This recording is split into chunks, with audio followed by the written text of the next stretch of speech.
All right, so tonight, Elijah and the prophets of Baal. Just kind of a quick reminder, kind of the basis of this study.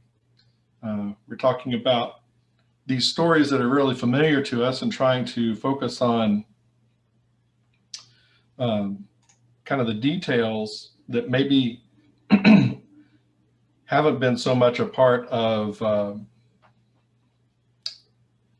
the way that we've heard the stories before, especially the way we heard them when we were little and saw them on the flannelgraph. We need to pay attention to not just the events of the story, but how those events are related to us, the account aspect of um, these stories. So these stories involve characters, and it's really easy to get focused on them and to turn the stories perhaps into morality tales. But there's so much more to these stories, which are fundamentally about God, his plan, what he's doing in the specific setting of any particular story, and how humans relate to him and his plan. The Bible is really good history, but it's so much more. Um, I think maybe the easiest way to summarize this is that the Bible is how we come to know who God is. We learn more about him. It's how he reveals himself to us. And he accomplishes this in part by stories involving people and events, but it's fundamentally his story. And we do well, I think, to always ask the question, what does this story tell me about God? I find it useful to think about the events in our time as a continuation of God's story that we first began to read in the Bible. And then to remind myself that, especially as a Christian, I'm a character in the story of God. And that leads me to ask myself also, well, what does this story tell me about how I can best participate in God's story? How can I be a good character in the story of God? How can I get involved with what he is doing? So tonight, Elijah and the prophets of Baal. In this story, there are several recurring key words and phrases, aspects of the account that I've been talking about, and these serve to unify the larger story. And in fact, some of these actually carry over beyond just the story we're going to look at tonight through a big chunk of both books of Kings, First and Second Kings. But among the things that we're looking for tonight as we read through the story is the word voice or something like it. Usually we're talking about the voice of the Lord or the voice of Elijah. The word of the Lord is a key phrase that pops up over and over and over again. And then the idea of provide or sustain. It's usually in this story translated feed or fed in our English translations, but the concept is to provide for or to sustain. So keep your eyes open for these phrases or something similar to them as we go through the story. But before we begin the story, let's set the stage a little bit. We're skipping a big chunk of time between the stories that we've looked at thus far and the most recent 2 weeks and this one. The last 2 weeks we've been in Judges for Gideon and Samson, but we're skipping way on ahead now. In between then and the time of Elijah, there were more judges, just not in the book of Judges. Samuel and Eli, we read their stories in the books of Samuel.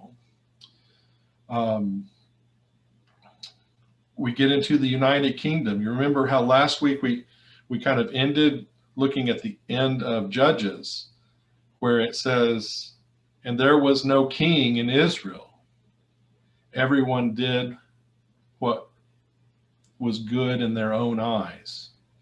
And we talked about kind of the double meaning of that idea of there being no king in Israel. God was supposed to be the king, but he definitely wasn't. And it was also before the monarchy, the human kings were introduced in Israel. But as we get into Samuel, Eli and then Samuel in the books of Samuel, we get into the United Kingdom, the time when all of Israel was under one king. The first three were Saul, David, and Solomon. And after the death of Solomon, the country divided and became a divided kingdom, with Israel in the north and Judah in the south.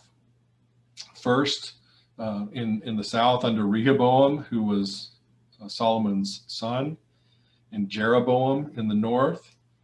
Now, as we enter the story we're going to look at tonight of Elijah and the prophets of Baal, we're under the kingship of Ahab in the north, some 55 years after the end of Solomon's reign.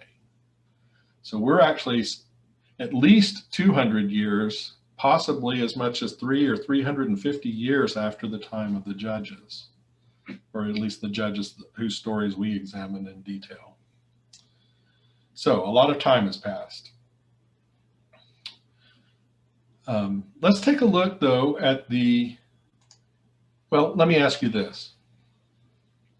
What happened after the contest, right? And you remember, most of us are probably very familiar with the story that we're looking at tonight.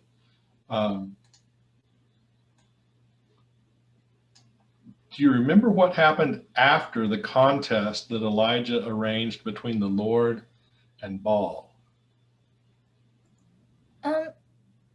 Is the whole thing, with Elijah outrunning Ahab's chariot, is that included in the contest? Well, that certainly happened after the contest, yes.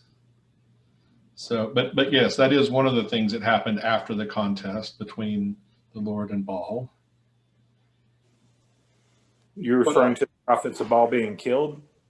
Okay, so at the end of the scene where, the two altars and the contest and the calling on the name of the god to light the sacrifice and so forth, they do gather up the prophets of Baal and slaughter them. So that's definitely something that happened immediately afterward. Do you remember anything that was a little bit further removed? I think one thing I remember is that, while Elijah had the support of the people during or at the end of the contest, once God made himself known, it didn't really change anything in Israel. They kind of went back to serving idols and didn't really change their hearts. Yeah, even though at the event that where God revealed himself, as you said, and the people professed the Lord, he is God, it seems like that didn't last very long. Yeah. So are you wanting us to talk about Elijah becoming scared for his life and hiding? So that's definitely part of it too. Yeah. I'm not asking for anything in particular. It's just, you know how some of these stories go. We remember the big events, but some of the other details get a little bit fuzzier, right? So one of the things that did happen after the fact is that Elijah did, in fact, flee, right? If we go look in chapter 19, one thing that we haven't mentioned yet is that, remember how the whole reason that Elijah was going to talk with Ahab was to tell him that God was going to send rain, right? And so after the event, after the slaughtering of the prophets, then Elijah said it's gonna rain again, and sure enough, it did.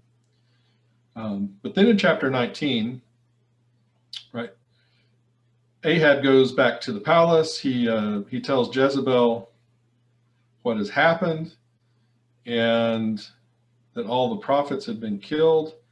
And she says, "So may the gods do to me and more also, if I do not make your life as the life of one of them by this time tomorrow." And he was afraid, And he fled into the wilderness and came and sat down under a broom tree, and he asked that he might die, saying, "It is enough now, O Lord, take away my life, for I am no better than my fathers." And so he flees first to the wilderness and asks to die. He then flees further and goes to Mount Horeb. What's another name for Mount Horeb, by the way? Sinai. Sinai, right? So he's down at the place where Moses was on the mountain, and now Elijah is going to be on the mountain. And while he's there, the Lord asked him twice the exact same question. What are you doing here? What are you doing here, Elijah? And the implication, I think, as I'm reading the story, is Elijah really doesn't have a good reason for being there. And so what we have is, in the aftermath of God's great victory, Elijah tucks his tail and runs away, fearful for his life because of Jezebel's threat. Well, this is a little bit confusing, I think, to have this great man of God hiding in a cave.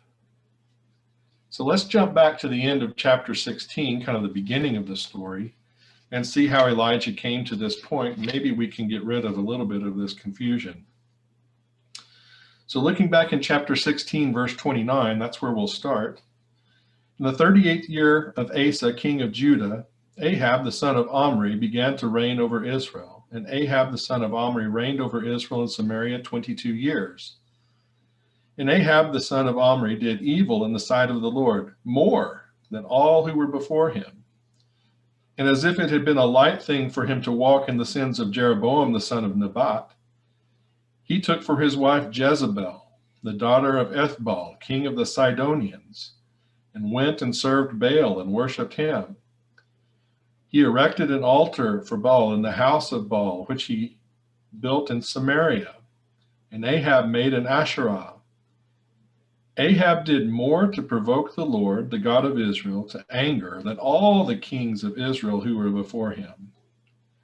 In his days, Hiel of Bethel rebuilt Jericho.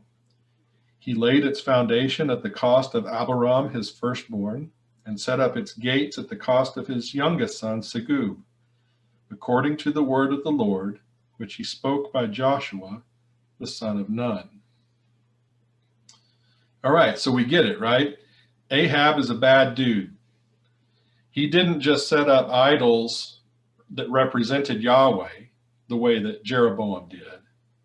No, he set up idols for Baal, and he built a house for Baal in Samaria. He married a Sidonian. Now remember, the last couple of weeks we've done a little bit of looking back at Deuteronomy. What were the people not supposed to do? They were not supposed to intermarry with the people of the land. He marries someone from Sidon, right? And builds this altar and this house for Baal.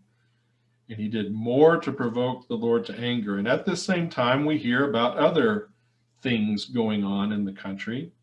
In his days, Hiel of Bethel built Jericho, right? We remember back in Joshua 6, verse 26, where Joshua laid an oath on them at that time, saying, "Cursed before the Lord be the man who rises up and rebuilds this city, Jericho. At the cost of his firstborn shall he lay its foundation, and at the cost of his youngest son shall he set up its gates." And look how precisely we're told this prophecy came to pass. He laid its foundation at the cost of Abiram, his firstborn, and set up its gates at the cost of his youngest son, Segub. Exactly according to the word of the Lord. The word of the Lord is making its first appearance in this story, and it's going to come up over and over and over. We're getting the idea. The word of the Lord comes to pass. That's the key message that we're getting here. So as we move into chapter 17, as I'm reading it, think not only about the events of the story, but also about the question, Why did the inspired author include this particular story and tell it in this particular way? Okay, so let's begin chapter 17. Now Elijah the Tishbite of Tishbe in Gilead said to Ahab, "As the Lord, the God of Israel, lives, before whom I stand, there shall be neither dew nor rain these years, except by my word." And the word of the Lord came to him, "Depart from here and turn eastward and hide yourself by the brook Cherith, which is east of the Jordan. You shall drink from the brook, and I have commanded the ravens to feed you there." Right? So the word of the Lord came to Elijah, and Elijah obeyed. He went to the brook, which is the name of it. It means the river of cutting. And that will come up later on. There's a theme of cutting and blood in this story as well. And look what the Lord said that he would do. He's going to command the ravens to feed. This is that word sustain that appears throughout the story as well. And so he went and did according to the word of the Lord. Elijah obeys. He went and lived by the brook Cherith that is east of the Jordan, and the ravens brought him bread and meat in the morning, and bread and meat in the evening, and he drank from the brook. And after a while, the brook dried up because there was no rain in the land. Okay, so the Lord sustained Elijah. The word came to him, Elijah obeyed, and the Lord sustained him. Then the word of the Lord came to him. Okay, here's something new from God. "Arise, go to Zarephath, which belongs to Sidon, and dwell there. Behold, I have commanded a widow there to feed you." Right, so a lot going on here. The word of the Lord comes again, telling Elijah to do something. He says, go to Sidon. You know, the place where Jezebel is from. "And I have commanded a widow there to feed or sustain you." Right? So he arose and went to Zarephath. And when he came to the gate of the city, behold, a widow was there gathering sticks. And he called to her and said, "Bring me a little water in a vessel that I may drink." And as she was going to bring it, he called to her and said, "Bring me a morsel of bread in your hand." And she said, "As the Lord your God lives, I have nothing baked, only a handful of flour in a jar and a little oil in a jug. And now I am gathering a couple of sticks that I may go in and prepare it for myself and my son, that we may eat it and die." And Elijah said to her, "Do not fear. Go and do as you have said, but first make me a little cake of it and bring it to me. And afterward make something for yourself and your son. For thus says the Lord, the God of Israel, the jar of flour shall not be spent, and the jug of oil shall not be empty, until the day that the Lord sends rain upon the earth." And she went and did as Elijah said, and she and he and her household ate for many days. The jar of flour was not spent, neither did the jug of oil become empty, according to the word of the Lord that he spoke by Elijah. Right? So the widow obeyed the word of Elijah. She sustained him just as Yahweh said she would. The word of Yahweh spoken through Elijah comes to pass. What he says happens. Right? So we continue in the story. Verse 17. "After this, the son of the woman, the mistress of the house, became ill, and his illness was so severe that there was no breath left in him. And she said to Elijah, 'What have you against me, O man of God? You have come to me to bring my sin to remembrance and to cause the death of my son.'" Right? So she accuses Elijah for the death of her son. And he said to her, "Give me your son." And he took him from her arms and carried him up into the upper chamber where he lodged, and laid him on his own bed. And he cried to the Lord, "O Lord my God, have you brought calamity even upon the widow with whom I sojourn by killing her son?" Okay. Now, it's very easy to just read across this, but what did Elijah just accuse God of doing?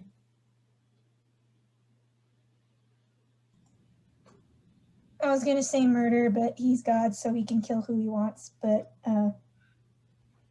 killing the son. Elijah says, I came to stay with this lady and you killed her son? Okay. Keep that accusation and the way that it was made kind of floating around in the back of your mind. I think it raises a little bit of a question, and as we go further into the story, that question will grow from a little question to a considerably larger one, I think.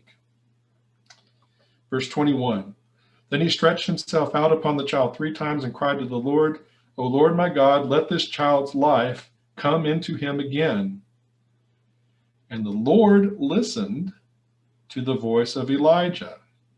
Okay, and hopefully, if you remember from a couple of weeks back when we looked at Deuteronomy a little bit, what were the people of Israel supposed to do when they go into the land that God has promised them? Aren't they supposed to listen to my voice, meaning the Lord's voice? And here is God listening to the voice of Elijah. And the life of the child came into him again, and he revived. And Elijah took the child and brought him down from the upper chamber into the house and delivered him to his mother. And Elijah said, see, your son lives. And the woman said to Elijah, now I know that you are a man of God, and that the word of the Lord in your mouth is truth. Okay. So,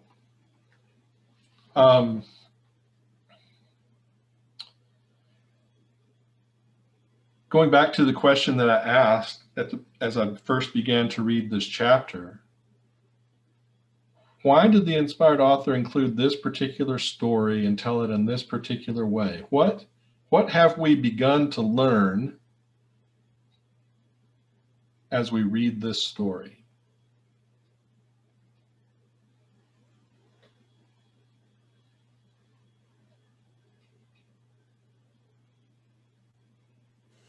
You learn something about Elijah, that he's not just this fantastic man of God that we tend to think of him as, but he's just a man who speaks for God, but then still has his own doubts and struggles, even with his relationship with God. Okay. So there's definitely the beginnings of that sort of a vibe to things. We can begin to think about the nature of his question to God when the child dies, or the lady's son dies. We have the lady saying in verse 18, what have you against me, O man of God? She gives him that name, but then at the end, did you notice what she said? Now I know that you are a man of God. Right? Somewhere in there, you kind of wonder if maybe you should read that verse 18 sarcastically, oh man of God. Right? Because she says something here at the end that suggests she wasn't convinced until what happened. The word that Elijah spoke came true. Right? And so kind of the key idea I think that we're getting here is Elijah is established as one who speaks for the Lord. And when he says what God wants him to say, it happens. Right? And this really provides kind of a perspective or a frame for understanding the rest of the story. When Elijah speaks, and it's consistent with the word of the Lord, it happens. So let's move on to chapter 18. After many days, the word of the Lord came to Elijah in the 3rd year, saying, Go, show yourself to Ahab, and I will send rain upon the earth. So Elijah went to show himself to Ahab. Okay, so the word of the Lord comes to Elijah. Elijah hears it. Elijah obeys. In all these instances that we've read so far where the word of the Lord comes to Elijah, Elijah does exactly what the Lord says. Now the famine was severe in Samaria, and Ahab called Obadiah. The scene shifts now. We're not looking at the story from, we're not looking at, the camera isn't on Elijah right now. The camera shifts. It's a different scene. It's Ahab and Obadiah. Ahab called Obadiah, who was over the household. Now Obadiah feared the Lord greatly. And when Jezebel cut off the prophets of the Lord, Obadiah took 100 prophets and hid them by 50s in a cave and fed them. Here's that word again. He sustained them with bread and water. And Ahab said to Obadiah, go through the land to all the springs of water and to all the valleys. Perhaps we may find grass and save the horses and mules alive and not lose some of the animals. So they divided the land between them to pass through it. Ahab went in one direction by himself, and Obadiah went in another direction by himself. Right? So just pause here for a second. Obadiah is kind of a minor character, and yet he's still very important to the story. He sustained prophets of the Lord when they were under threat from Ahab and Jezebel. So he hid the prophets just like Yahweh hid Elijah after his pronouncement of no rain. Jezebel is killing or cutting prophets, but Ahab doesn't want to kill or cut his animals. Right? The animals are more valued than prophets of the Lord in Israel at this time. Ahab was concerned to sustain his animals while Obadiah sustained prophets. Right? We see the differences in characterization of these people in the story. Verse 7, as Obadiah was on his way, behold, Elijah met him. And Obadiah recognized him and fell on his face and said, is it you, my lord Elijah? And he answered him, it is I. Go, tell your Lord, behold, Elijah is here. And now we have something really interesting. We actually have a fairly long speech by a minor character. And this is how Obadiah responds to Elijah's command to go tell Ahab that he's there. How have I sinned that you would give your servant into the hand of Ahab to kill me? As the Lord your God lives, there is no nation or kingdom where my Lord is not sent to seek you. And when they would say, he is not here, he would take an oath of the kingdom or nation that they had not found you. And now you say, go tell your Lord, behold, Elijah is here. And as soon as I have gone from you, the Spirit of the Lord will carry you, I know not where. And so when I come to tell Ahab and he cannot find you, he will kill me. Although I, your servant, have feared the Lord from my youth. Has it not been told, my Lord, what I did when Jezebel killed the prophets of the Lord, how I hid 100 men of the Lord's prophets by 50s in a cave and fed them with bread and water? And now you say, go tell your Lord, behold, Elijah is here and he will kill me. He's pretty amped up about this. He's pretty certain of what's going to happen. He sees Elijah's command as a death sentence. But Elijah says in verse 15, as the Lord of hosts lives, before whom I stand, I will surely show myself to him today. This language, by the way, about before whom I stand, that's servant talk. And it actually is going to pop up next week in the story that we look at with Elisha and Naaman and some of the things that lead into that story that we'll look at as well.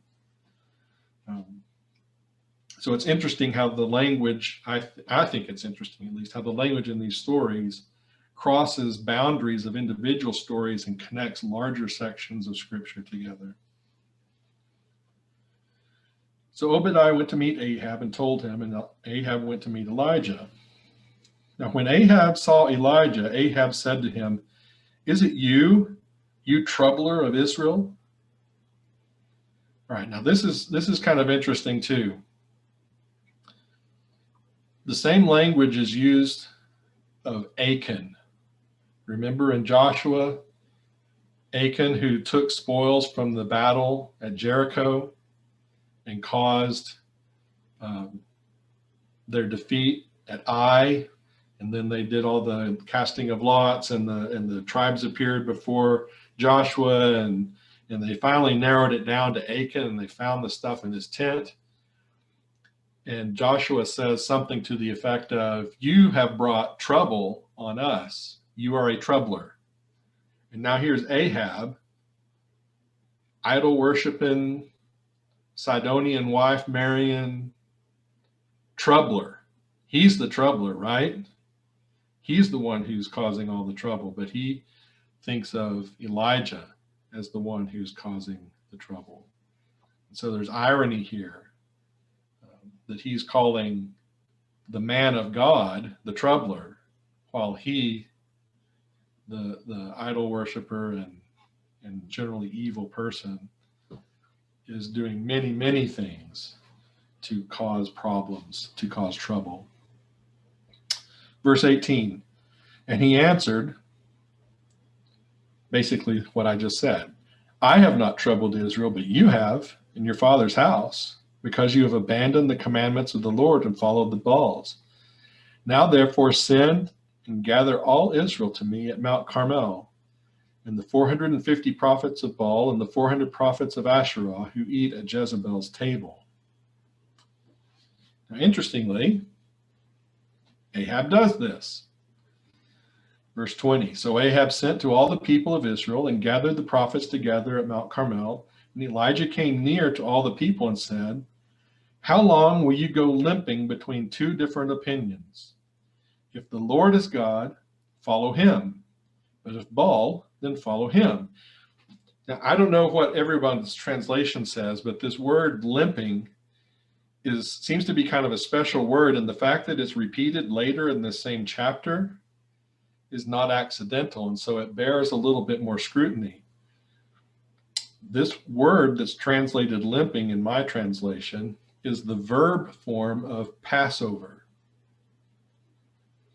All right, so Israel's vacillation made a mockery of the Lord and the Exodus, the salvation event that formed the nation. They're limping, and it connects, because of the language, it connects to Passover. Passover is the sign that this people in Egypt were becoming God's special people, that they had a particular relationship with him that was different than everybody else. But now they limp between God, Baal, other idols. What's the big deal? They don't see it as a problem. Okay, but how do the people respond? At the end of verse 21. And the people did not answer him a word. Remember that. Then Elijah said to the people, "I, even I only, am left a prophet of the Lord." Now, wait a second. We know that's not true. And in fact, so does Elijah. He can't even claim ignorance because Obadiah just told him in the scene before. "I, even I only, am left a prophet of the Lord, that Baal's prophets are 450 men. Let 2 bulls be given to us, and let them choose 1 bull for themselves and cut it in pieces and lay it on the wood, but put no fire to it. And I will prepare the other bull and lay it on the wood and put no fire to it. And you call upon the name of your God, and I will call upon the name of the Lord, and the God who answers by fire, he is God." Now the people are willing to talk. All the people answered, "It is well spoken." Who was Baal? Well, he was a storm god. Lightning was his weapon. What is this contest? How has Elijah set up this contest? The people who believe in Baal think, we got it made. Our God is the God of lightning. If anybody's going to light something on fire, it's going to be Baal, right? That's who he is. He's the storm god. He thunders. There's lightning, and so forth. Then Elijah said to all the prophets of Baal, choose for yourselves one bull and prepare it first, for you are many, and call upon the name of your God, but put no fire to it. And they took the bull that was given them, and they prepared it and called upon the name of Baal from morning until noon, saying, O Baal, answer us. But there was no voice, and no one answered. And they limped around the altar that they had made. So Elijah challenges Baal at his supposed strength. Baal was the storm god. Lightning was his weapon. Here's the writing from an ancient text that talks about it.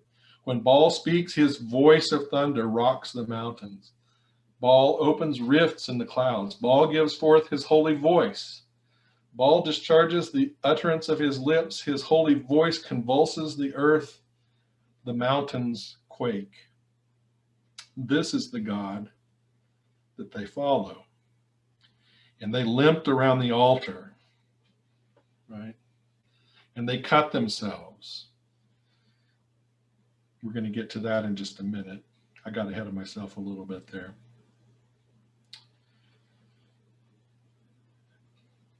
And at noon, Elijah mocked them, saying, cry aloud, for he is a god. Either he is musing, or he is relieving himself, or he is on a journey, or perhaps he is asleep and must be awakened.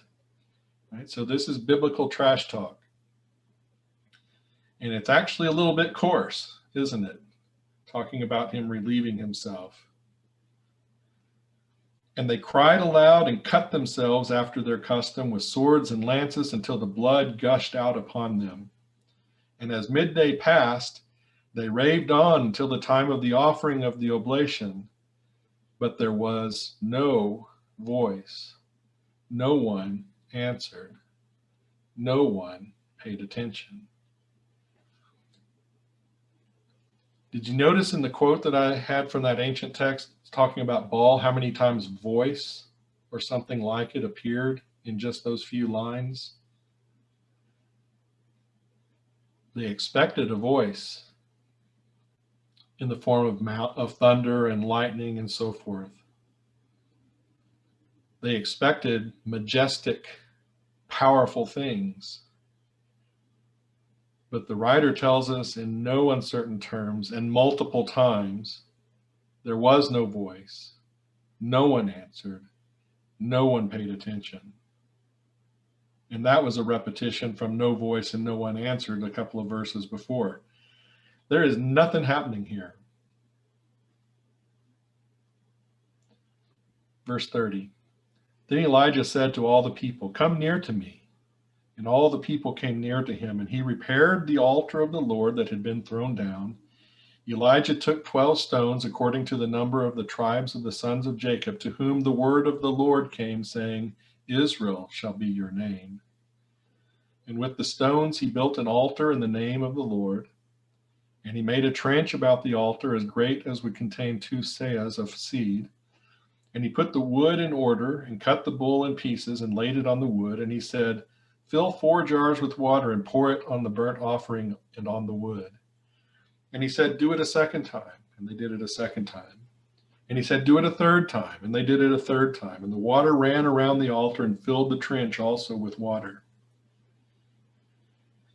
And at the time of the offering of the oblation, Elijah the prophet came near and said, O Lord, God of Abraham, Isaac, and Israel, let it be known this day that you are God in Israel, and that I am your servant, and that I have done all these things at your word. Answer me, O Lord, answer me, that this people may know that you, O Lord, are God, and that you have turned their hearts back. Then the fire of the Lord fell and consumed the burnt offering and the wood and the stones and the dust, and licked up the water that was in the trench. And when all the people saw it, they fell on their faces and said, the Lord, he is God, the Lord, he is God. And Elijah said to them, seize the prophets of Baal, let not one of them escape. And they seized them, and Elijah brought them down to the brook Kishon and slaughtered them there. There's several interesting things that have happened here I think this is one of the greatest scenes in all of the stories of the Bible. The speech, short though it is, that Elijah makes is beautiful. There's a good motive behind it, that you are the God in Israel, that the people may know that you, O Lord, are God. But there's some other kind of undercurrents here that are a little bit puzzling too. That I have done all these things at your word. I must have missed that part. I don't remember God telling Elijah to arrange this contest. And so we have a little question in the back of our minds. Is it true? Right? Previously, the Lord's words were repeated by Elijah, but that doesn't appear to be the case here. It looks like the contest was Elijah's idea, not the Lord's. Interesting, in verse 37, how does he call on the Lord? Answer me, O Lord, answer me. How did the prophets of Baal call out? O Baal, answer us. Right? So even use some of the same language that they used. Their appeal got nothing. His appeal got a lot. Right? Yahweh, the Lord, he is God. Guess what Elijah's name means? Yahweh is God. Whatever they're saying, it's pretty close to them chanting his name, Elijah. I'm not certain that it's exactly the same. I wouldn't go that far, but it's very similar, and at least he is named appropriately for this story. So Elijah killed the prophets of Baal with the help of the people. He slaughtered them there. This is the same word that's used for slaughtering for sacrifice that's used for instructions in the Passover. So again, we have another connection. Remember the limping being the verb form of Passover. We have another connection with Passover via the word that's used for slaughtering those prophets. And so we turn to verse 41. Elijah said to Ahab, go up, eat and drink, for there's a sound of rushing rain. So Ahab went up to eat and to drink. Elijah went up to the top of Mount Carmel, and he bowed himself down on the earth and put his face between his knees. And he said to his servant, go up now, look toward the sea. And he went and looked and said, there's nothing. And he said, go again 7 times. And at the 7th time he said, behold, a little cloud like a man's hand is rising from the sea. And he said, go up, say to Ahab, prepare your chariots and go down, lest the rain stop you. Now he's finally made good on the promise, on what God asked him to do from the beginning. Go tell Ahab that it's going to rain. In a little while, the heavens grew black with clouds and wind, and there was a great rain. And Ahab rode and went to Jezreel. And the hand of the Lord was on Elijah, and he gathered up his garment and ran before Ahab to the entrance of Jezreel. And so when Elijah says it's going to rain and then it rains, we remember the words of the widow lady with whom he stayed. The word of the Lord in your mouth is truth. What he said came about. And so we're kind of back to where we began. Jezebel threatens Elijah. Elijah flees. He asks Yahweh to take his life, but instead, again, Yahweh sustains him. Verse 5 of chapter 19, he lay down and slept under a broom tree, and behold, an angel touched him and said to him, arise and eat. He looked, and behold, there was at his head a cake of baked on hot stones and a jar of water, and he ate and drank and lay down again. The angel of the Lord comes a 2nd time and touched him and said, arise and eat, for the journey is too great for you. And he arose and ate and drank and went in strength of that food 40 days and 40 nights to Horeb, the mount of God. There he came to a cave and lodged in it. Now, this is kind of interesting. The word of the Lord came to him, and he said to him, what are you doing here, Elijah? And he said, I have been very jealous for the Lord, the God of hosts. For the people of Israel have forsaken your covenant, thrown down your altars, and killed your prophets with the sword. And I, even I only, am left, and they seek my life to take it away. Okay. I alone am left, and he blames Israel. It's kind of interesting. There's a scene in Exodus 34 where Moses is on this very same mountain. And when confronted with their wrongdoing, Moses pleaded for Israel. He pleaded with God to spare them.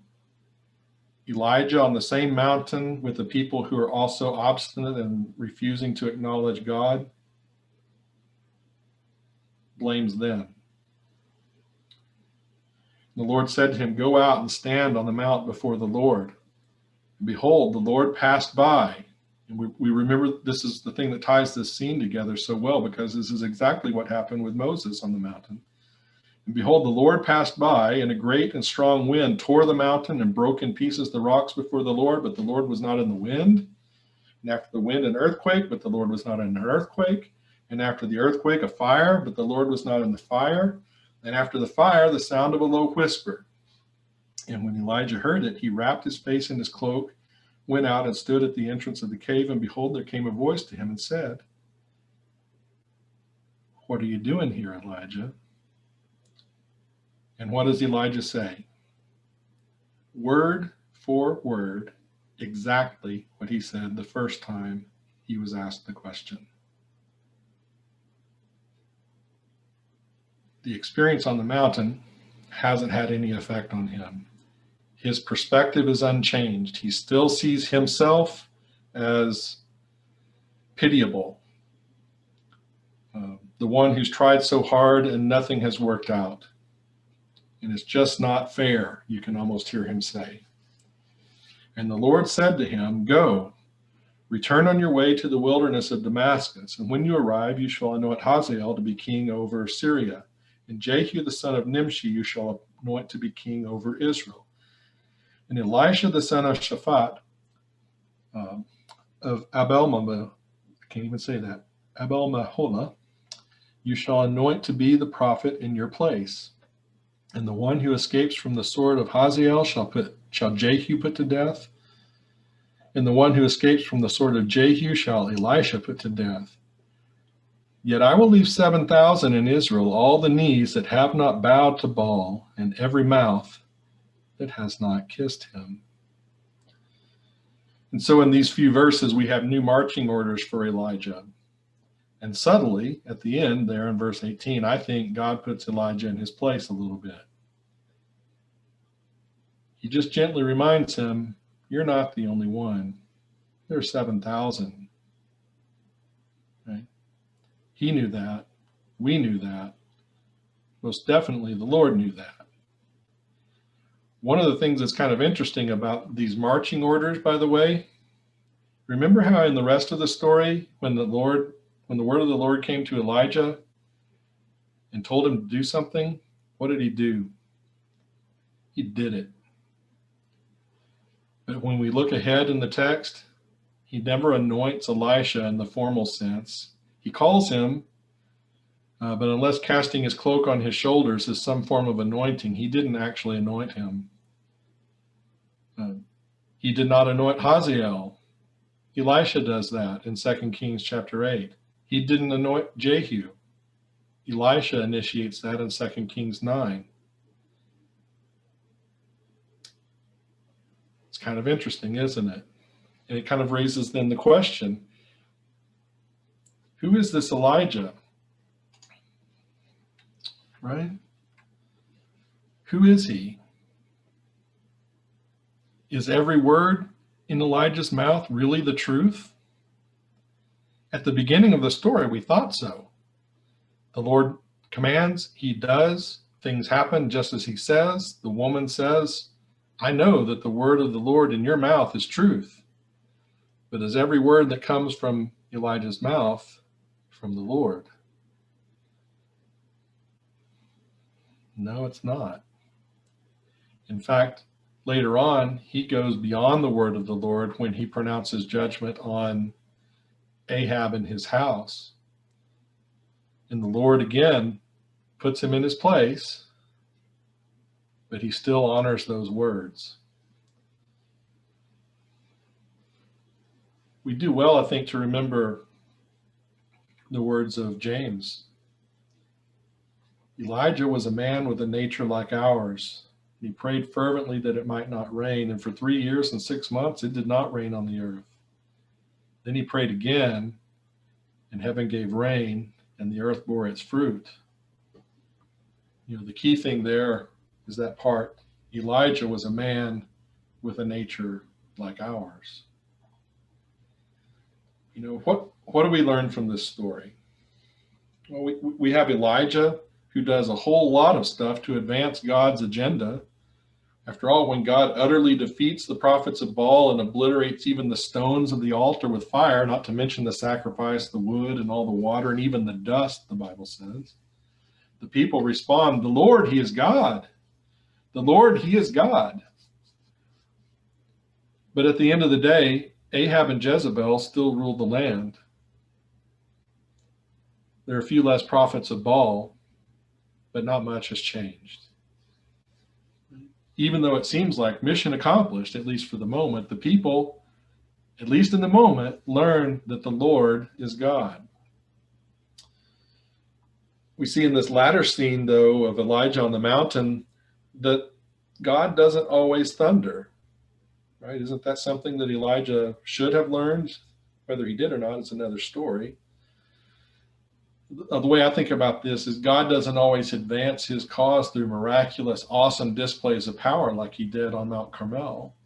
He doesn't necessarily speak in raging wind, rumbling earthquakes, or burning fire. He definitely did that in this story. But that's not the only way he works, and sometimes Elijah should have learned. God works in very unremarkable ways, in a gentle whisper, as it were. You know, Elijah, having witnessed God's thunderous victory at Carmel, nonetheless runs away in fear when Jezebel throws a hissy fit and threatens him. He's an enigma. He's a man of towering faith. Remember, there's no evidence that God arranged the contest. Elijah simply trusted that God would listen to his voice. But he was also a man with feet of clay, seemingly having an inflated perception of his own importance. I alone am left, when we know it's not the truth. Worried about his own life when the queen threatens. I mean, God just rained down fire from heaven when Elijah asked him to, and he's afraid of one person. And so when we read what James wrote, he was a man with a nature like ours, I think I understand that. Elijah's nature, like ours, made him capable of great faith one moment and spiritual blindness the next. And so I think it can be with us. The important thing for us to remember is that the story in which we are characters is the story of God, not the story of Elijah or me or you or anybody else.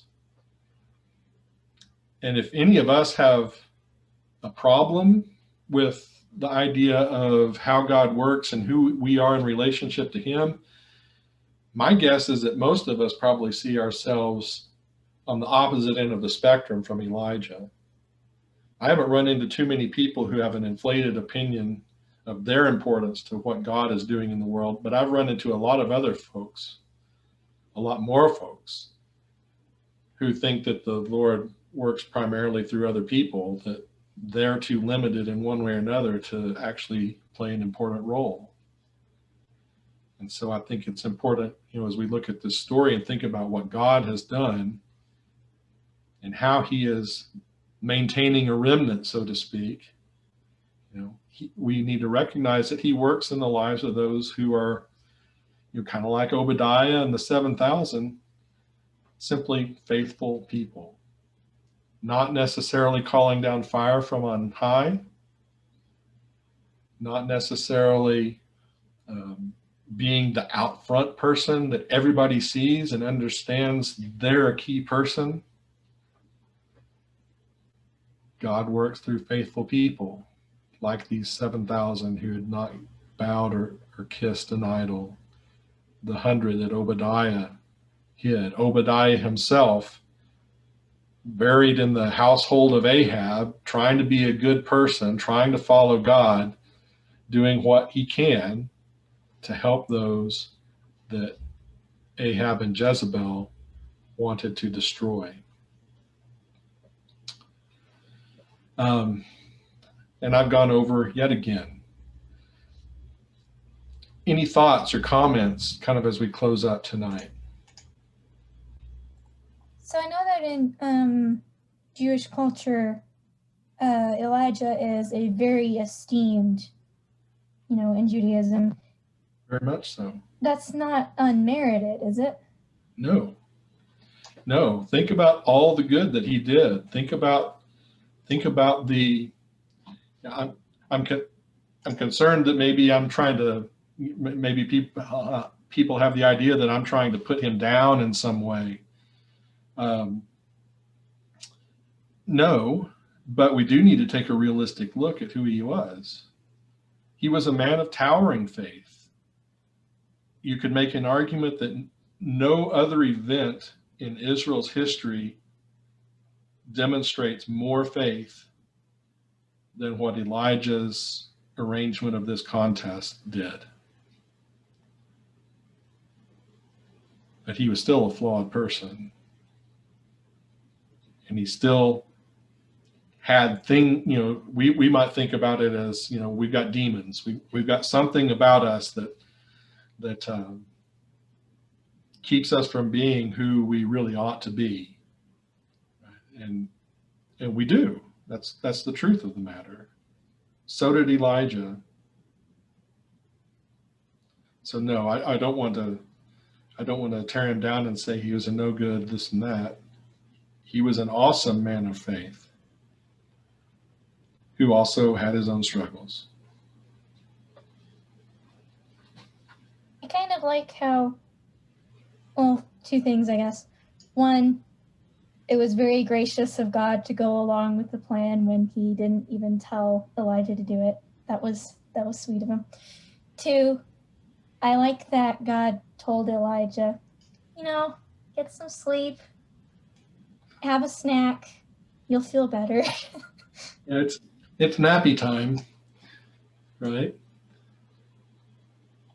Yeah. Had to treat him a little bit like a kindergartner. Keep everything going well. As someone who sometimes needs that, I can relate. I like nappy time too. And snack time.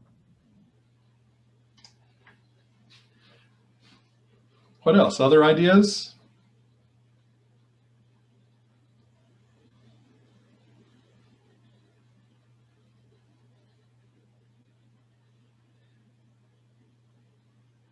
For the sheer theater of it, this is a fantastic story. I mean,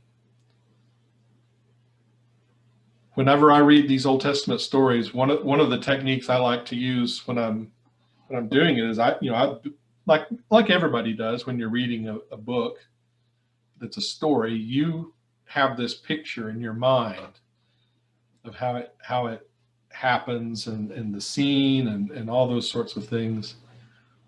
But can you imagine being there that day?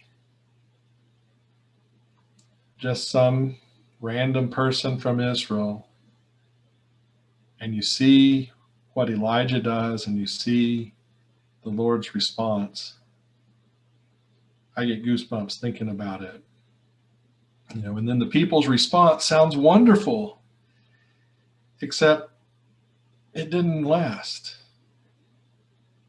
They killed some prophets, but there was no real revival. One of the things,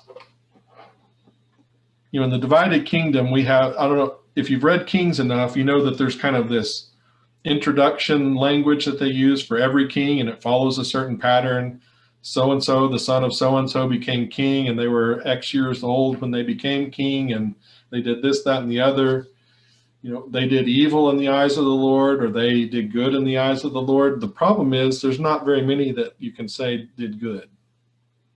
You know how many of them there were from the northern kingdom? None, not one. And that's who Ahab was from.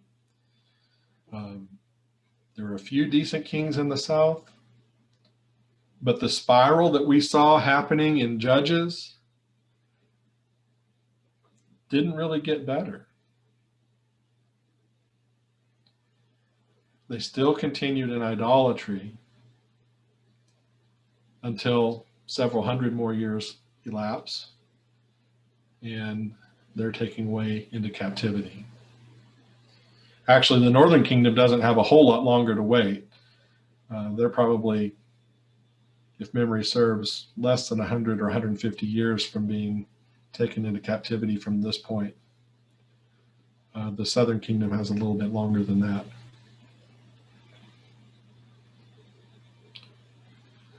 All right, any other comments, questions?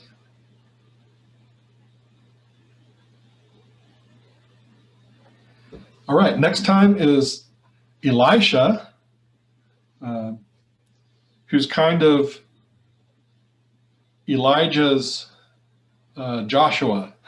If you want to make a comparison between Moses and Elijah, and you've got Joshua and Elisha.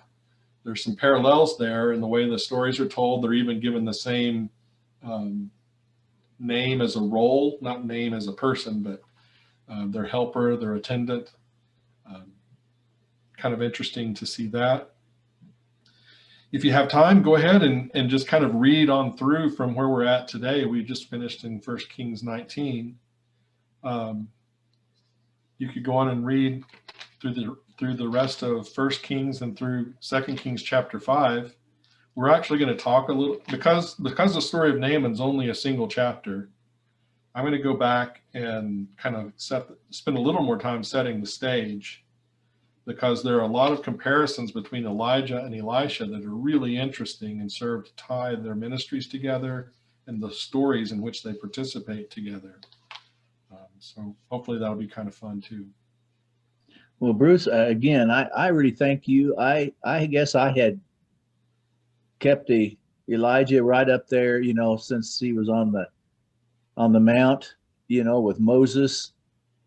I never even conceived of him. And I guess I really hadn't read this verse in James that you pointed out, which evidently is the last reference to him, I guess, in the scriptures, being a man just like us. He was real. He did elevate his own importance. And we know people, almost everybody does that to some extent. And it's not right, but we do that. And I, like you've done every lesson, I've really taken some good points. Yeah. Not trying to build up your ego or anything like that, but you have really made some good points in these lessons. And I want to thank you for that. You're welcome. He was a great man of faith, but had his problems as well. It's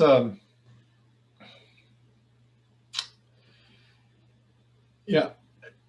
And I think, we do know people who see themselves too much at the center of things, but maybe one of the larger problems we have in any particular local congregation is a large number of people who don't see how they can actually do anything good, anything helpful.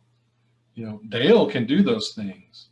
Paul, Sean, they can do those things. I'm just me. What can I do? Well, and that's right, because even though he did have maybe these little character flaws, they certainly weren't major. I mean, as we would think of Judas type stuff, but he did pray earnestly. I mean, he was a man of faith. I think you said a man of towering faith or something like that. And I want to pray earnestly, but I sure make mistakes too. So.